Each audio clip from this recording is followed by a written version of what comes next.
Hello hello hello.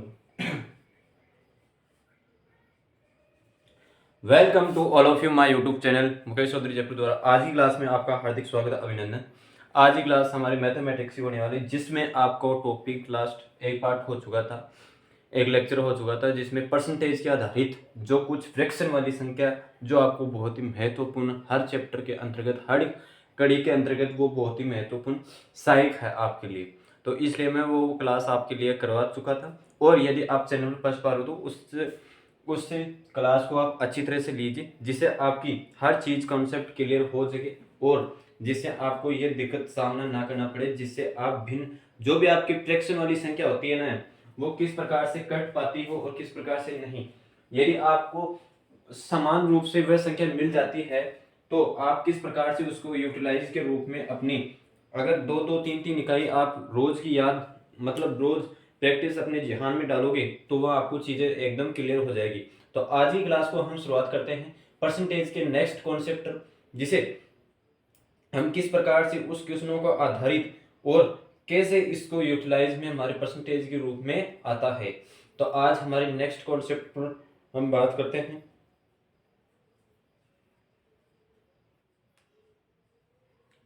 Next concept पर देखिए, अब हमारे के पास जो मैंने आपको फ्रैक्शन वाली संख्या बताई थी, उन संख्या को आप अच्छी तरह से याद कीजिए, जिससे आपकी तैयारी एक मजबूत सही दिशा के अंतर्गत जाती रहे। तो आज हम क्वेश्चनों पर अनेक प्रकार के कॉन्सेप्ट पर चर्चा करते हैं, जिससे सबसे पहले हम उस कॉन्सेप्ट पर चर्चा करेंगे जिसमें किसी व्यक्ति की आय मतलब किसी व्यक्ति की आय इतनी इनकम सोर्स किस प्रकार से आती है और इन इनकम सोर्स में वह अपने 20% से अधिक खर्चा कर लेता है या 40% कम वे इनकम होती है, तो वह किस प्रकार के अपने यूटिलाइज को लाइफ में एक रूप से बजट या विवरण तैयार कर सकता है। तो देखिए, मैं क्वेश्चनों के माध्यम से आपको समझाना चाहूंगा। और मैं आपको पहले बता चुका हूं कि आपकी जो भी फ्रैक्शन वाली संख्या यानी भिन्नों की, जो भी आपको भिन्नों में वो संख्या बताई थी, भिन्नों में परसेंटेज किस प्रकार से रूपांतरित किया जाता है, रूपांतरण उनके प्रकार के बारे में जो भी आपको इंफॉर्मेशन दी गई थी वह आपका फर्स्ट इंट्रोडक्शन था, जिसमें आप अच्छी तरह से समझिए और क्लियरता के रूप में आप उसको अवेलेबल मतलब शांतिपूर्वक आप उसे समझिए। तो आज हम नेक्स्ट कॉन्सेप्ट की बात करते हैं, जिसमें आपका फर्स्ट कॉन्सेप्ट होगा। मैं क्वेश्चन को पढ़ने की इच्छा करूंगा कि ए किसी मतलब कोई बिंदु है, ए की आय बी की आय से 20% अधिक है, तो बताइए कि बी की ए की आय से कितना परसेंट कम है। मतलब यहां आपको कोई दो सोर्स दे रखा है कि ए की आय, ए की मतलब आय इनकम बी की आय से 20% अधिक है, 20% अधिक है। तो बताइए कि बी की आय मतलब बी की आय ए की आय से कितना, बी की आय ए की कितनी गुना है, ए की कितनी गुना प्रतिशत कम है।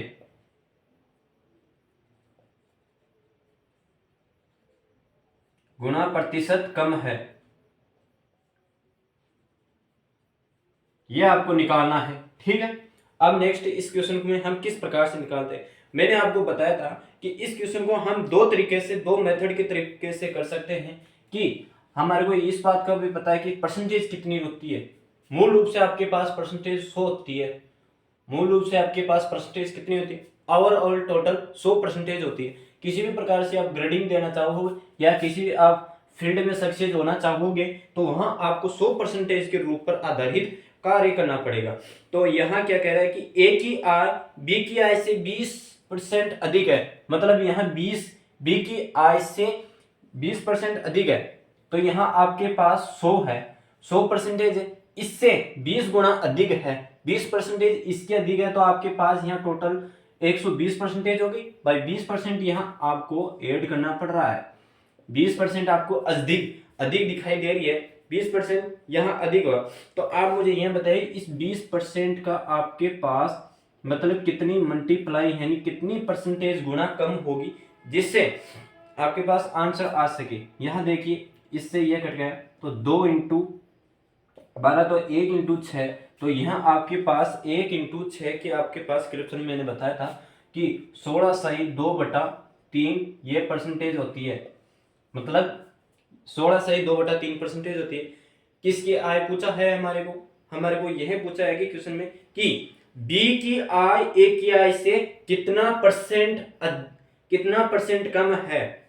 मतलब इसकी आय है ना हमारे पास, जो आपकी बी की आय आई ना, वो इससे मतलब 16 सहित 2/3 एक से कम है, मतलब इसमें सर्वाधिक परसेंटेज है, इसमें कम है। अब यहाँ एक ये क्वेश्चन तो आपको साधारण के रूप में मिलने को आया, भाई किस प्रकार से हम इसको क्वेश्चन को सोल्व कर सकते हैं।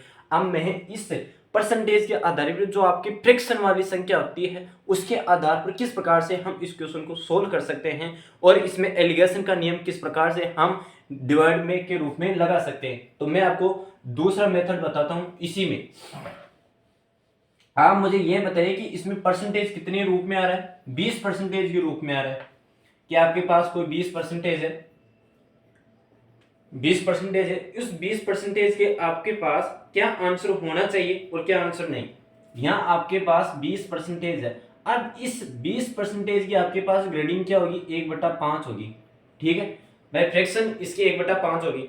अब यहाँ 1/5 होगी। इसमें साफ साफ ये क्वेश्चन में क्या कह रखा है कि बी की आय ए की आय से 20% अधिक है, मतलब ए की आय 20 से 20% अधिक है। अधिक होने का मतलब भाई ये संख्या इसमें जुड़ेगी।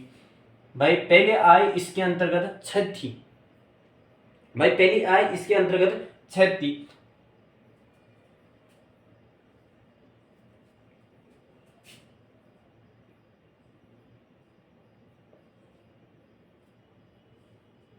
भाई पहले इसके अंतर्गत आय इतनी थी। भाई परसेंट आपके पास ये कर रहा है कि बी की आय से 20% अधिक है। यहाँ आपके पास अधिक के अंतर्गत क्वेश्चन आ जाए तो आपके अंतर्गत आपको ये संख्या फ्रैक्शन में 1 जोड़ देना। यदि आपके पास न्यूनतम या कमी बताता है तो आपके पास इस संख्या के अंतर्गत से एक यह मूल संख्या में से एक घटा देना है। तो आपके पास मूल भिन्न संख्या मतलब 1% की वृद्धि हुई तो 6, और आपके पास एक जहां 5 वर्तमान में थी, तो मुझे यह बताइए इसमें फ्रैक्शन में कितनी कमी हो रही है? 1 की कमी हो रही है ना, तो 1/6। जहां अब यहां आपको मैं ये बताऊं कि आप 1/6 क्यों ले रहे हो, 1/5 भी तो ले सकते थे। भाई आपको क्वेश्चन ये समझने की बात यह है कि आप 1/5 भी ले सकते थे, लेकिन 1/6 क्यों लिया। यहां आपको एक कॉन्सेप्ट की समझने की जरूरत है कि आप जिससे की तुलना करने चाहते हो, भाई आपको जिसकी की तुलना करना चाहोगे, भाई जिसकी तुलना करना चाहोगे आप उसी संख्या को नीचे लिखा जाता है। भाई हम तुलना इसकी कर रहे हैं। भाई ये 120% से अधिक थी तो उसकी तुलना किस प्रकार से की जाती है, मतलब जिसकी तुलना करनी होती है ना हमें, जिसकी तुलना करनी होती है उसे हम डिवाइड में लगा के उसको सरलीकरण में कर लिया जाता है। तो आपके पास 1/6 की फ्रैक्शन के भिन्न के अंतर्गत परसेंटेज आती है 16 सही 2/3%। अब एक अलग क्वेश्चन आपको और समझने में बहुत बेहतर होगा कि किस प्रकार से इस क्वेश्चन को समझने की कोशिश करें। तो देखिए मैं क्वेश्चन बोलता हूं, आप समझने की प्रयास कीजिए। राम की आय श्याम की आय से, मतलब राम की आय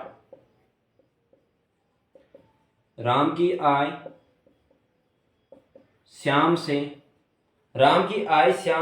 श्याम की आय से 25% कम है। अब देखो यहां क्वेश्चन आपको दे रखा है कि 25% कम है, 25% कम है, तो बताइए श्याम की आय राम की आय से कितना परसेंट अधिक है। अब यहां आपको क्वेश्चन दे रखा है कि तो बताइए कि आय मतलब श्याम की आय राम की आय से कितना परसेंट अधिक है। तो आप मुझे यह बताइए कि इस क्वेश्चन के अंतर्गत हम किस प्रकार से क्वेश्चन को सोल्व कर सकते हैं। क्या आपके पास पहले कितनी थी? भाई टोटल परसेंटेज आपके पास 100 थी। ठीक है भाई, टोटल परसेंटेज आपके पास 100 थी। इसमें से 25% आय कम है, तो ये 25% कम है, तो आपके पास बची कितनी? 75% बची। अब इस 75% के अंतर्गत आपको मैं बताऊं कि किस प्रकार से आप इक्वेशन को सोल्व कर सकते हो और किस प्रकार से सोल्व नहीं। तो यहाँ आपके पास अंतर 25 का आ रहा है भाई, अंतर 25 का आ रहा है, तो आप जो अंतर आ रहा है उसके अंतर्गत जिससे हम डिवाइड तुलना करना चाहते हैं उसकी डिवाइड करेंगे। तो 1/3 का करेक्शन क्या होता है, 33.3% होता है, 33.3% आता है। अब इस क्वेश्चन को हम भिन्नों में किस प्रकार से, भाई फ्रैक्शन वाली से हम किस प्रकार से तुलना करें, वहां आपको निकालना है। 33.3 आंसर आया है और यही परसेंटेज आनी चाहिए। तो मुझे ये बताइए कि इसकी मतलब ये कौन सा था, ये राम था या श्याम था? राम है, ये राम है, ये श्याम है। भाई एक बार क्वेश्चन को समझने से पहले आप क्वेश्चन को 2 बार पढ़िए जिससे आपकी संतुष्टि हो सके। भाई राम की आय श्याम की आय से 25% कम है, तो बताइए कि श्याम की आय राम की आय से कितना परसेंट अधिक होगी?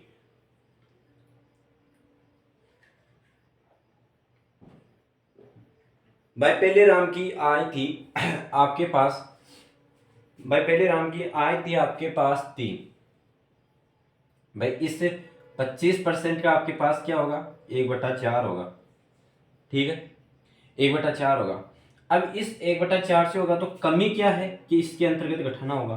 तो पहले राम की आय थी 4, ठीक है, बाद में इसकी आय को बढ़ोतरी में हुई 4%, तो यहां कमी हुई आपके पास 1 की, ठीक है। तो जिसकी तुलना करनी होती है उसकी हमको आंसर निकालना था। 1/3 करेक्शन का क्या आंसर होगा, 33.33%, ठीक। अब नेक्स्ट क्वेश्चन इसी पे आधार, मोहन की आय सुरेश की आय से 12.5% अधिक है, तो बताइए कि सुरेश की आय मोहन से कितनी परसेंट कम है।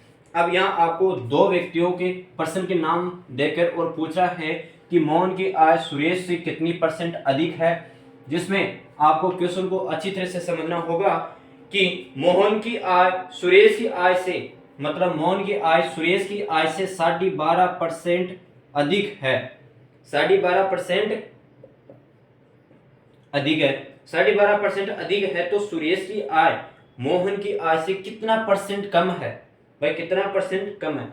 तो मुझे यह बताइए कि 12.5% की आपके पास करेक्शन क्या होगी, 12.5% की आपके पास करेक्शन होगी 1/8%, ठीक है, 1/8%। अब यहाँ आपको क्वेश्चन दे रखा है कि अधिक है, तो मुझे यह बताइए कि पहले मोहन की कितनी थी, मोहन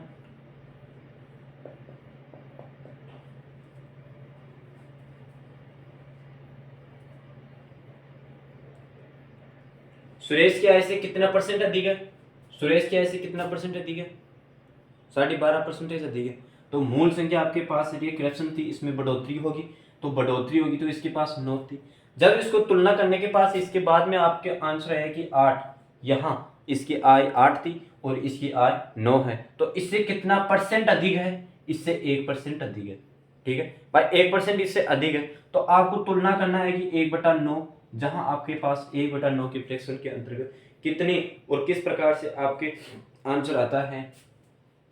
यदि आप इसकी फ्रैक्शन निकालोगे तो 100/9 यानी 11.9% आपके पास प्रतिशत इतनी अधिक इनकम सोर्स है, 11.11 सॉरी 11.11% मोहन की आय से कम है, भाई मोहन की आय से इतनी कम है। इस सुरेश की 11.11% कम है, किससे, इस सुरेश सुरेश की कम है मोहन से, ठीक है। अब नेक्स्ट क्वेश्चन आगे निकालते हैं कि एक किताब की कीमत, अब यह क्वेश्चन देखो, ये तो इनकम आ गए। अब हमारे जैसे स्टेशनरी के सामान आते हैं उनके अंतर्गत किस प्रकार से भिन्न का अंतर निकाला जा सकता है, उन अंतरों की हम बातें निकालें तो किस प्रकार से हो सकते हैं। भाई एक किताब की कीमत एक कलम, भाई एक किताब की कीमत एक कलम की कीमत से, अब क्वेश्चन समझिए, भाई एक किताब की कीमत एक कलम की कीमत से 16.2/3% अधिक है। एक किताब की कीमत एक कलम से 16.2/3% अधिक है, अधिक है। तो बताइए कि 9 किताबों की कीमत तो बताना है आपको 9 किताबों की कीमत, 9 किताबों की कीमत 10 कलमों के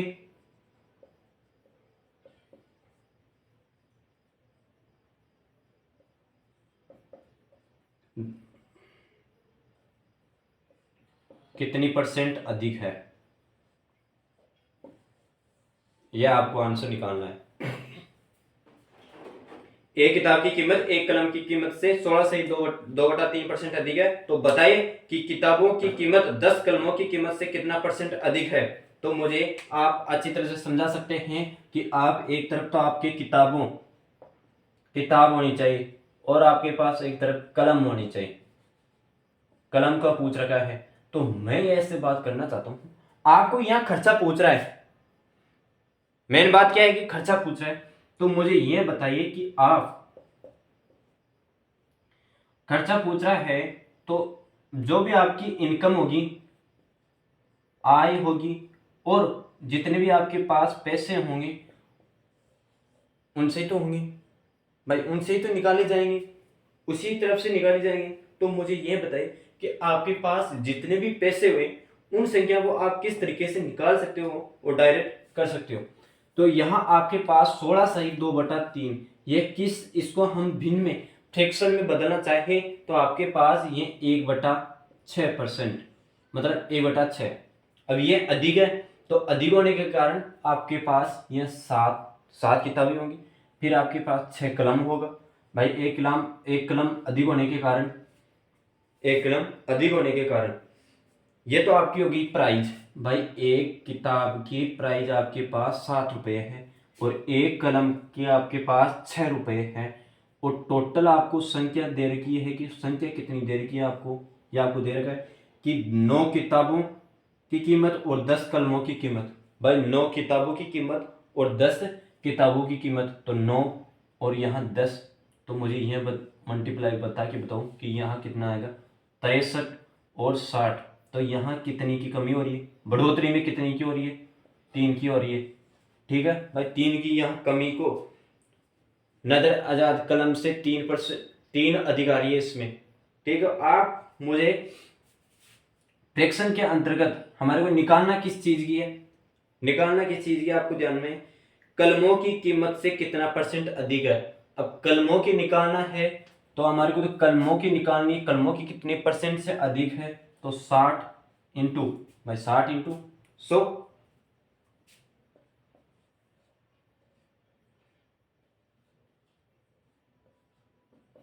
5% अधिक होनी चाहिए, 5% अधिक होनी चाहिए। अब क्या क्वेश्चन की लैंग्वेज को आप समझ गए होंगे कि किस प्रकार से क्वेश्चन को निकाला जाता है, किस प्रकार से एलिगेशन को क्वेश्चन अप्लाई किया जाता है कि एक किताब की कीमत एक कलम की कीमत से 16 से 2/3% अधिक है। तो बताइए कि 9 किताबों की कीमत 10 कलमों की कीमत से कितना परसेंट अधिक है।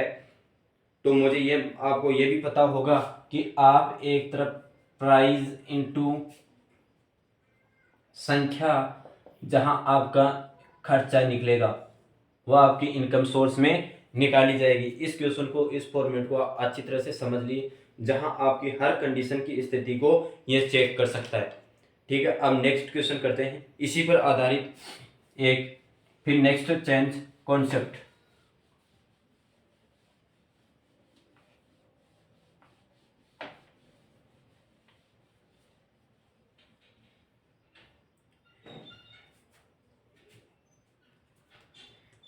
एक महिला की मजदूरी एक पुरुष की मजदूरी से, भाई एक महिला की मजदूरी एक पुरुष की मजदूरी से 37.5%, 37.5% कम है। ध्यान दे, यहां जो भी आपके सब्जेक्ट वर्ड है ना, उस वर्ड पर पकड़ होनी चाहिए भाई, ये क्वेश्चन क्या बोल रहा है और क्या आपको सीखना है इससे। कम है तो बताइए, एक पुरुष की 7 दिन की मजदूरी, भाई एक पुरुष की 7 दिन की मजदूरी, 7 दिन की मजदूरी एक महिला की और एक महिला की 10 दिन की मजदूरी से 10 दिन की मजदूरी से कितना अधिक है।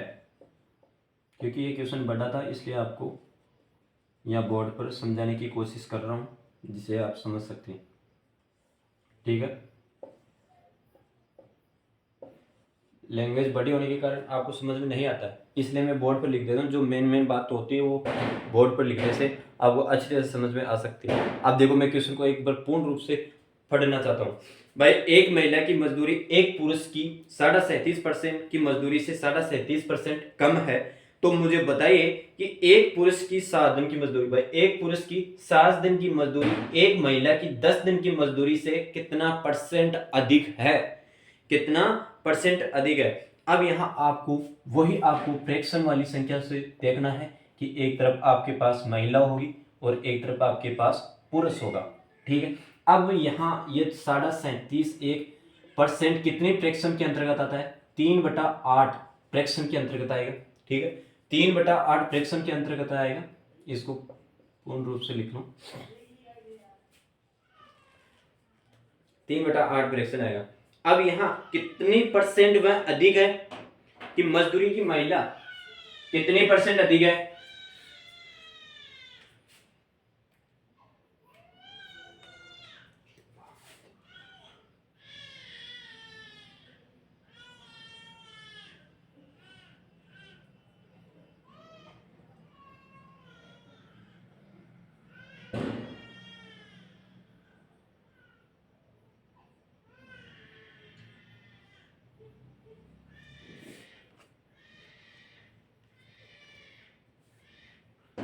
नेक्स्ट क्वेश्चन को कम पूछ रहा नहीं, ये मजदूरी कम है, कितना तो अधिक है और कितना कम है। तो ठीक है कि मजदूरी महिला की कितनी है, महिला की मजदूरी है, इसमें कम घटानी है, कम पूछ रहा है तो 5 तो महिला की हो गई और 8 पुरुष की हो गई। ठीक है कि 5 तो महिला की हो गई और 8 पुरुष की हो गई। अब वह व्यक्ति, ये तो हो गई आपकी मजदूरी, मजदूरी होगी। ठीक है सर, भाई ये तो आपकी मजदूरी। अब उसके दिन कितने हैं, भाई वह कितने दिनों का वह कार्य करेगी, महिला भी कितने दिन कार्य करेगी, पुरुष भी कितने दिन कार्य करेगी।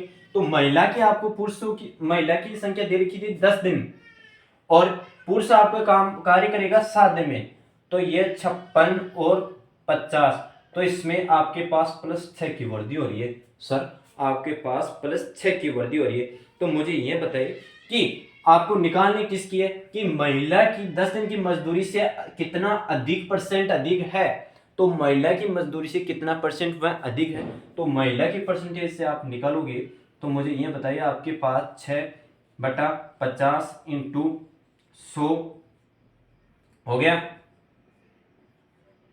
12% आपके पास अधिक होगी,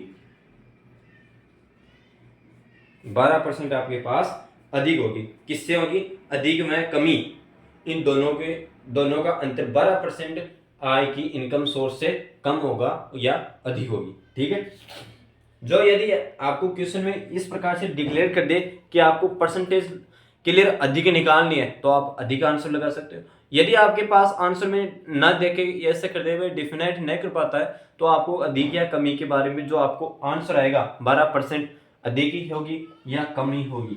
ठीक है, इस प्रकार के क्वेश्चन आ जाते हैं, लेकिन इसमें आपको समझने के सोच समझ के आधार पर क्वेश्चन कीजिए। अब हमारे क्वेश्चन दूसरी चेंज कड़ी में टाइप में आते हैं कि वह क्वेश्चन किस प्रकार से आते हैं। अब आपको कोई डेटाबेस दे दिया जाता है, उस डेटाबेस के अंतर्गत भाई आपके पास त्रुटिपूर्ण डेटा है, इस डेटा को गुणा करने पर, मल्टीप्लाई करने पर या डिवाइड करने पर आपको जो अंक प्रतिशत त्रुटि निकाली जाती है वह किस प्रकार से निकाला जाता है। आपको साधारण रूप से वह संख्या दे दी जाती है, उन संख्याओं को हम किस प्रकार से डेरिवेटिव करके, क्या हमारी इसमें प्रॉब्लम रहती है और क्या प्रॉब्लम नहीं रहती है, उन क्वेश्चनों पर जरा ध्यान से देखिए।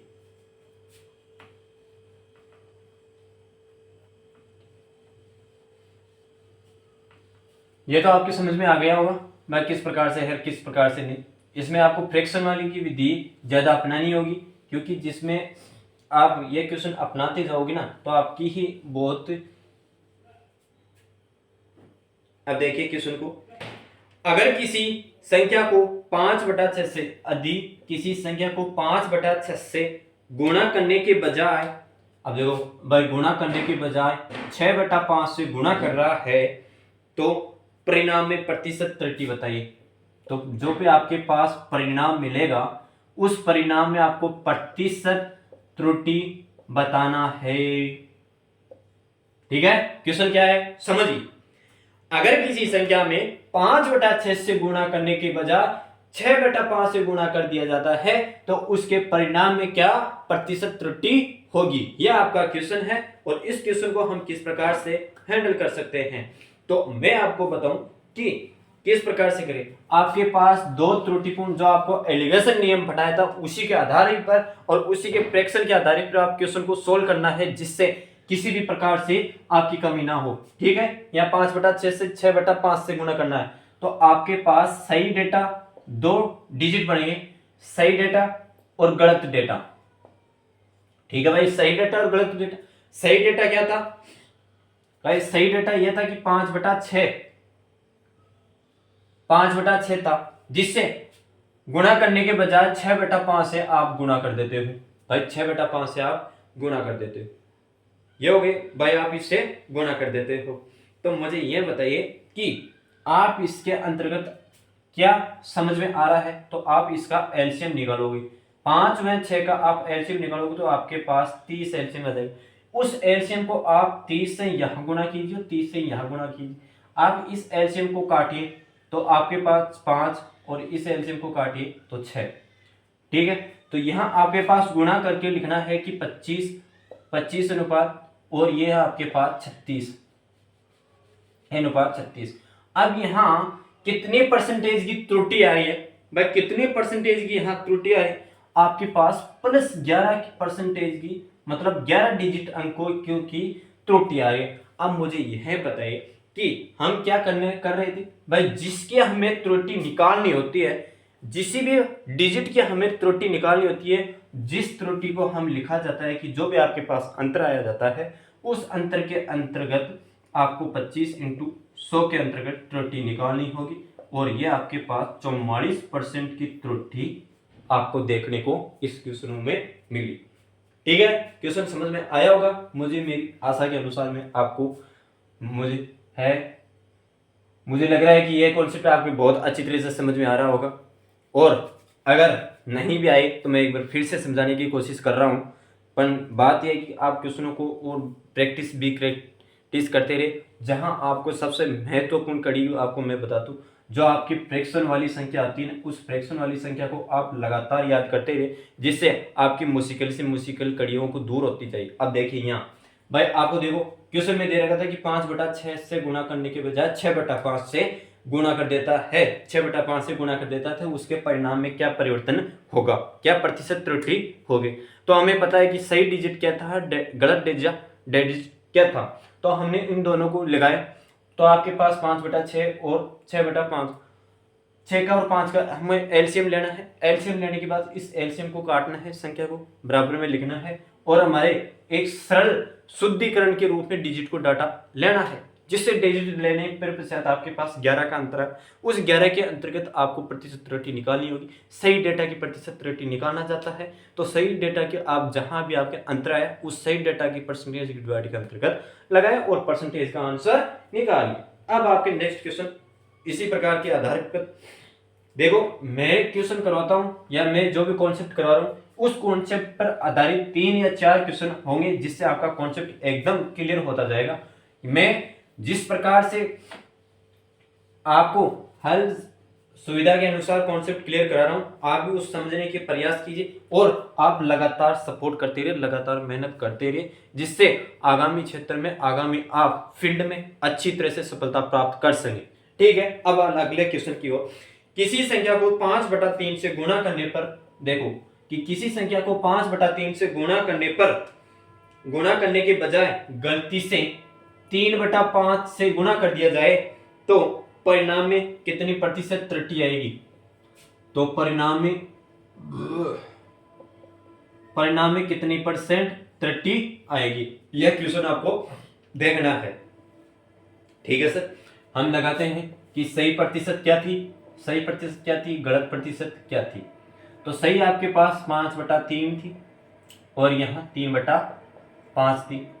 अब देखो 3 और 5 का एलसीएम कितना हो रहा है आपके पास, 3 और 5 का एलसीएम आपके पास 15 आ रहा है। ठीक है, अब 15 से इसको मल्टीप्लाई कीजिए। क्यों करना है, क्योंकि हमारे को भाई एक डिजिट अच्छी तरह से जहां आपका अंतर निकल सके, एक सरल संख्या के रूप में अंतर निकल सके और परसेंटेज की त्रुटिपूर्ण प्राप्त हो सके, तो आप इससे मल्टीप्लाई करते हैं तो आपके पास किस प्रकार से क्वेश्चन आता है। तो 25:9। अब यहां देखिए कितनी परसेंट की त्रुटि आ रही है, कितनी परसेंट की कमी आ रही है। यहां आपके पास 16 मतलब 16 -16 की कमी आ रही है। तो आपको यहां भी दिखना होगा कि परसेंटेज में कमी तो आएगी, नेगेटिव के अंतर्गत आएगी, जिससे नेगेटिव के अंतर्गत आ रही है। तो आपके पास इस प्रकार से क्वेश्चनों को सोल्व हम किस प्रकार से कर सकते हैं। तो 16/25 से जहां आपको तुलना करनी पड़ती है, सही डिजिट की तुलना करनी पड़ती है, उनसे ही गुना करना पड़ता है। तो ये आपके 4 से कट गए। अब 16 दूना 32, 32 होगा, 32 दूना 64, या 64% की त्रुटि आपके पास, प्रतिशत की त्रुटि आई आपके पास, त्रुटिपूर्ण आई। ठीक है, मुझे आशा है कि आपको ये क्वेश्चन अच्छी तरह से समझ में आ गया होगा। इस क्वेश्चन पर, इस कॉन्सेप्ट में 2 क्वेश्चन ही काफी हैं। अब आपको एक नेक्स्ट कॉन्सेप्ट बताता हूं, जिसे बहुत ही बढ़िया कॉन्सेप्ट होगा, जिससे समझने की आप अच्छी तरह से लगन लगाएं और जहां आपको क्वेश्चनों की एक अच्छी तरह के टेक्निकल से किस प्रकार से क्वेश्चनों को समझने में सहायक हूं।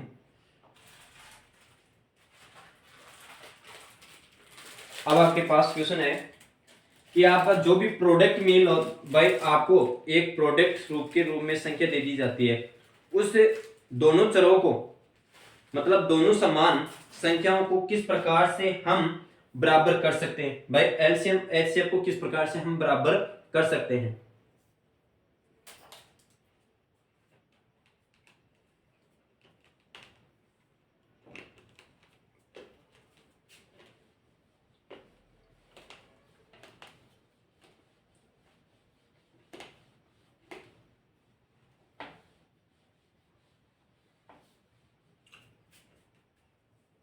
मेरा कहने का मतलब,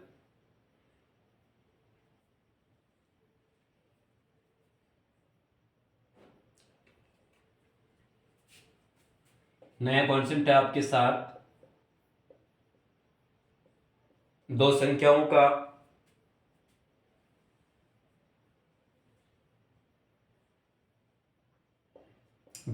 का गुणनफल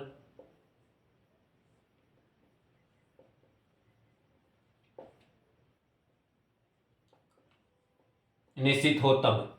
भाई दो संख्या है, दो प्रोडक्ट मेल है, उस दो प्रोडक्ट डिजिट का हम किस प्रकार से सोल्व कर सकते हैं। उन क्वेश्चनों के आधारित कुछ क्वेश्चन है, मैं आपको समझने की बहुत ही लगन के साथ क्वेश्चन करवा रहा हूं।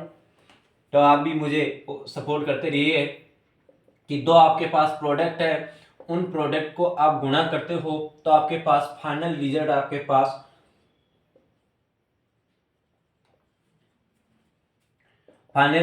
पास कांस्टेंट के रूप में मिलता है। अब वह कांस्टेंट किस प्रकार से मिलता है, अब मुझे यह बताइए कि आप इस क्वेश्चन के आधारित पर नहीं समझ पाए तो मैं एक नीचे सरलीकरण के रूप में आपको बताना चाहूंगा कि आपके साथ कोई भी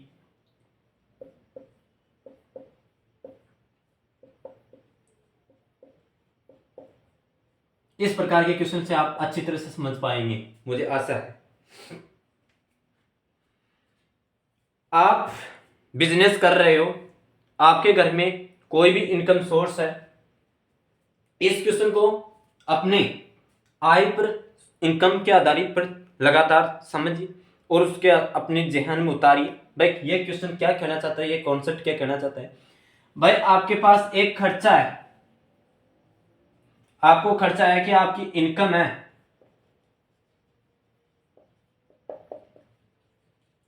10,000 है, ठीक है।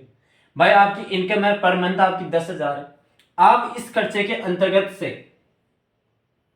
अंतर्गत से आपका भाव रेट किस प्रकार से, मात्रा, क्वांटिटी, भाई मुझे ये बताइए। कोई व्यक्ति आपके पास खर्चा कर रहा है 2500 रुपए का, ठीक है, 2500 रुपए का खर्चा कर रहा है, उसके पास कुछ मतलब आपको मात्रा कितनी खरीदनी है और कितनी नहीं, मतलब कहने का मतलब आपके पास कोई रेट है, दर 500 रुपए, 500 रुपए प्रति किलोग्राम कोई वस्तु है, जैसे बादाम है या कोई और सामान, एडवाइजरी सामान, आपको खरीदना है कि क्वांटिटी यानी मात्रा यानी किलोग्राम में या कितने में, जो आपको भाई 1 किलोग्राम मात्रा खरीदनी है, भाई 1 किलोग्राम की मात्रा है और आपके पास फिक्स रेट दे रखी है कि इस रेट के अनुसार ही आप खरीदिए। जहां यदि आपके पास 500 रुपए किलोग्राम की 1 किलो बादाम खरीदनी होगी तो आपके पास 500 रुपए का खर्चा होगा ना भाई, 500 रुपए का खर्चा होगा, ठीक है सर। यदि आपके पास यही 5 किलो खरीदने हैं तो आपके पास 2500 रुपए का खर्चा होगा जाएगा, 2500 रुपए का खर्चा होगा। तो मुझे यह बताइए कि क्या यह चीज कॉन्स्टेंट कौन सी रही, या आपकी चीज कॉन्स्टेंट कौन सी रही, कोई चीज कॉन्स्टेंट नहीं रही। आपको तो भाव ये दे रखा था कि 10,000 रुपए है, इस 10,000 रुपए के अंतर्गत आप अपनी आय इनकम सोर्स का जितना भी खर्चा चलाना हो वो निकालिए, मैं आगे खर्चा नहीं देना चाहता, ठीक है, इस प्रकार से कुछ। अब मुझे ये बताया कि आपके पास थोड़े दिन बाद आपको यहाँ 450 रुपए में मिल रही है ये चीज, ठीक है, क्वांटिटी वही 5 किलो है, क्वांटिटी वही 5 किलो है, तो आपके पास आपका खर्चा कितना हो जाएगा, 2,250 रुपये हो जाएगा, ठीक है, कि 2,250 रुपये खर्चा हो जाएगा, वो तो आपकी क्वांटिटी है। इस प्रकार से क्वेश्चन समझिए, यह तो होता है मेरे उद्देश्य समझाने का। अब इस क्वेश्चन को, इस पर आधारित क्वेश्चन किस प्रकार से होते हैं वह समझने की कोशिश कीजिए, क्योंकि मैथमेटिक्स का रूल होता है कि आप उन संख्याओं समझाने से ज्यादा यदि आप उस पर कॉन्सेप्ट कंसंट्रेशन होकर प्रैक्टिस करोगे तो आपको वह क्वेश्चन और मेथड कॉन्सेप्ट अच्छी तरह से समझ में आ जाएगा कि वह क्वेश्चन और वह लैंग्वेज किस प्रकार से आपको संबोधित करना चाहता है, वो क्वेश्चन क्या कहना चाहता है। तो समझिए, चीनी के मूल्य में 25% वृद्धि हो जाने पर एक परिवार को इसकी खपत में कितनी कमी होगी ताकि परिवार का खर्चा अपरिवर्तित रहे। क्वेश्चन समझ में आ रहा होगा, एक बार फिर से मैं क्वेश्चन को रिवाइज करता हूं। चीनी के मूल्य में, भाई चीनी के मूल्य में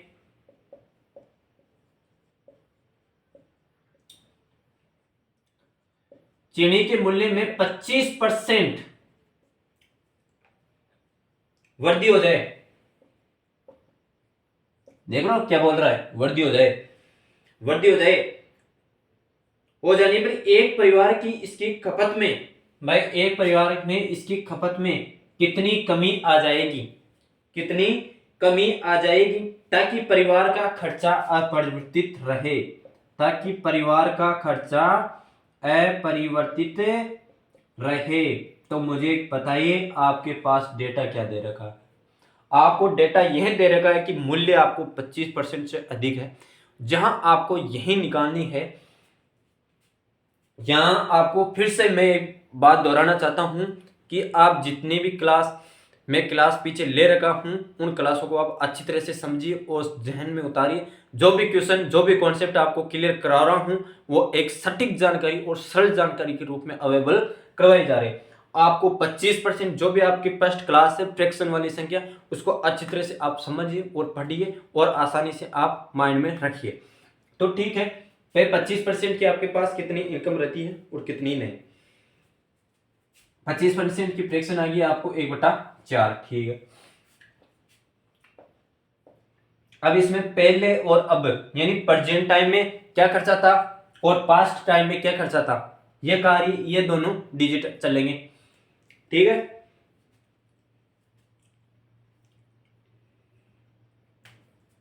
यहां क्वेश्चन समझने की बात यह है कि 25% वृद्धि होने पर आपके पास पहले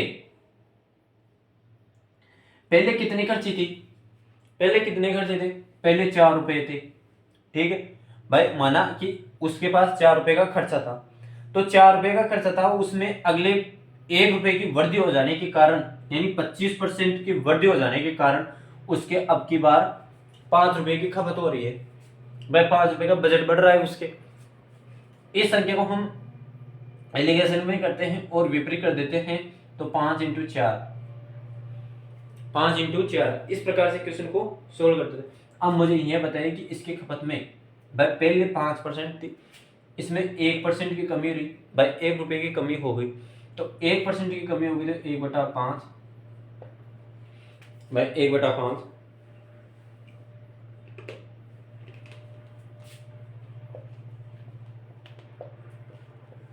20% आ गई।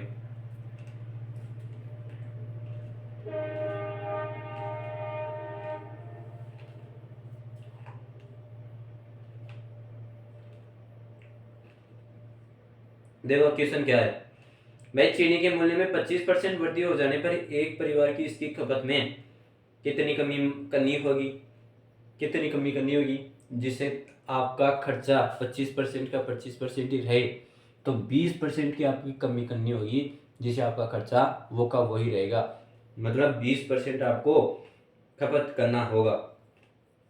अब क्वेश्चन को एक अच्छी तरह से और अच्छी लैंग्वेज के माध्यम से एक बार और समझिए, जिससे आपको आसानी से क्वेश्चन समझ में आए।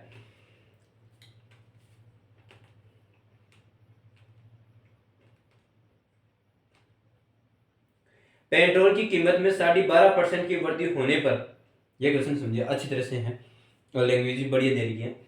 पेट्रोल की कीमत में 12.5%,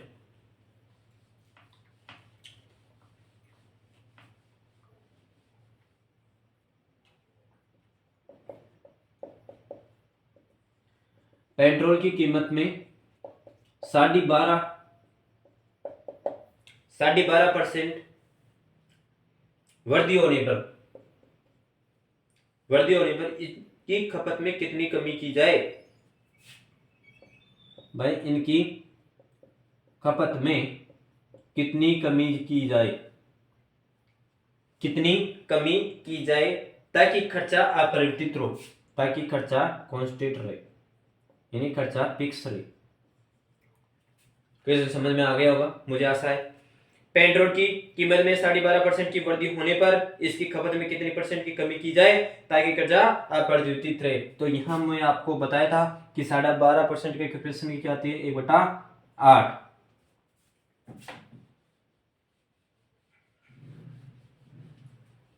1/8 ये फ्रैक्शन आती है इसकी। अब प्राइस आपकी क्या थी, प्राइस और क्वांटिटी। पहले प्राइस आपके पास कितने रुपए थी, कि पहले आपके पास प्राइस थी कि 8 रुपए लीटर वो पेट्रोल खर्चा दे रहा था, ठीक है, पहले 8 रुपए। जब उसमें 12.5% की वृद्धि हो जाती है, मतलब 12.5% की वृद्धि हो जाती है उस पेट्रोल की खपत में, तो आपके पास 9 रुपए लीटर वो पेट्रोल देने लग गया, ठीक है भाई, 9 रुपए वो लीटर आपको तेल देने लग गया। अब इसकी क्वांटिटी, इसको आपस विपरीत में कर लेना होगा, विपरीत में कर लीजिए। अब यह देखिए भाई यदि वह 9 लीटर दूध, वह 9 लीटर 9 क्वालिटी दूध खरीदेगा, तो उसमें 1 रुपए की वृद्धि हुई या 12.5% की वृद्धि हुई, तो वह अब 8 लीटर ही पेट्रोल वह खरीद पाएगा, जिससे 12.5% की वृद्धि होने की वजह से उसकी खपत में भी कमी आ गई। तो कमी आने की वजह से आपके पास ये 1 हुई, तो 1/9, 1/9 है तो 11.11%, यह आपके पास फाइनल रिजल्ट आ गया कि 11.11% की उसके पास कमी हो गई। अब कमी किस में हुई, उसकी खपत में रही, खपत की कमी होगी, ठीक है, खपत में कमी होगी और किस में होगी, उसकी कमी। आज की क्लास को मैं यहीं समाप्त करता हूँ और अगली वाली कड़ी में आपको अच्छी तरह से और कॉन्सेप्ट क्लियर करवाए जाएंगे, और मुझे आशा है कि आपको ये कॉन्सेप्ट अच्छी तरह से समझ में आ गया होगा, और जो भी क्लासें बनी हुई है पीछे से इनको क्लास को आप लगातार और कंटिन्यू रूप से लीजिए, जिससे आपकी भी एक सटीक रूप से जानकारी एकत्रित हो, डेटा एक सेव हो, और आप अच्छी तरह से मेहनत करते रहिए, जिससे आपकी सटीक से जानकारी होने के कारण आप सफलता के और सिलेक्शन के नज़दीकी पूछिए। जय हिंद। और जितने भी आपको चैनल पर आप हो जुड़े हुए हो, उन चैनल को आप अच्छी तरह से फॉलोवर्स बढ़ाइए। आपका ही चैनल है, आपकी ही वाणी और आपका ही भाई है, जो आपको अच्छी तरह से एक मोटिवेट के रूप में हर प्रकार की तरीके से आपकी शिक्षा के क्षेत्र में एक उद्देश्य के रूप में आपको बहुत मेहनत करवा रहा है। तो आप भी थोड़ा उसका फ़ायदा उठाइए, और आपका भी मन करे तो आप भी लाइक करिए और शेयर भी करिए। ठीक है, जय हिंद।